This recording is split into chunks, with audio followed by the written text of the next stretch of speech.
Telugu Desam party నాయకులు అందరూ కలిసి ఆయన పుట్టినరోజుని ఎంతో ఆనందంగా జరుపుకుంటున్నారు. దాంట్లో భాగంగా ఇక్కడ జన సైనికులు రక్తదాన శిబిరం స్టార్ట్ చేశారు.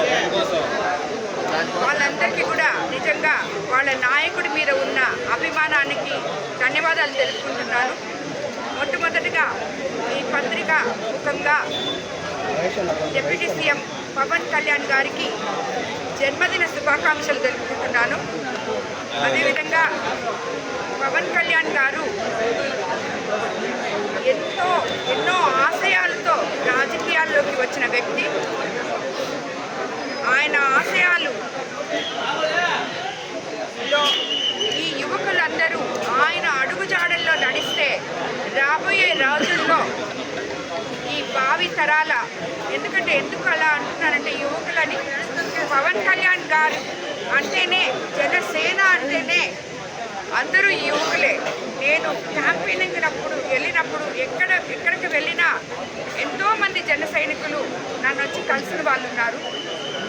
వాళ్ళు కలవడమే కాకుండా ఎంతోమంది నా విజయానికి కృషి చేశారు. ఈరోజు పవన్ కళ్యాణ్ గారిని డిప్యూటీ సీఎంగా మనం చూడగలుగుతున్నామంటే కూడా ఇటు తెలుగుదేశం పార్టీ జన సైనికులు కలిసి చేసిన విధానమే ఇది. కాబట్టి వాళ్ళందరూ కూడా ఇదే మాదిరిగా మనము కలిసిమెలిసి ఉండాలని జన సైనికులకి, తెలుగుదేశం నాయకులకి, కార్యకర్తలకి అందరికీ కూడా నేను ఒకటే చెప్తున్నాను. మీ అందరూ కలిసిమెలిసి మనం ఇలాగే ముందుకు సాగాలని చెప్పి నేను మిమ్మల్ని అందరినీ కూడా కోరుకుంటున్నాను. నేను పవన్ కళ్యాణ్ గారిని వెళ్ళి కలిసినప్పుడు ఆయన చెప్పారు మన నెల్లూరు గురించి. నేను ఈస్ట్లో వెస్ట్లో నాకు చాలామంది అమ్మాలు ఉన్నారు అనుకున్నానమ్మా.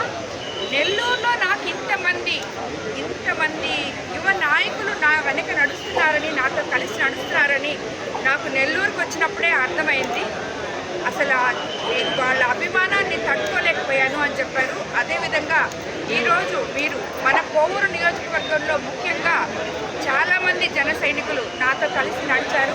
వాళ్ళందరికీ కూడా ధన్యవాదాలు తెలుపుతున్నాను.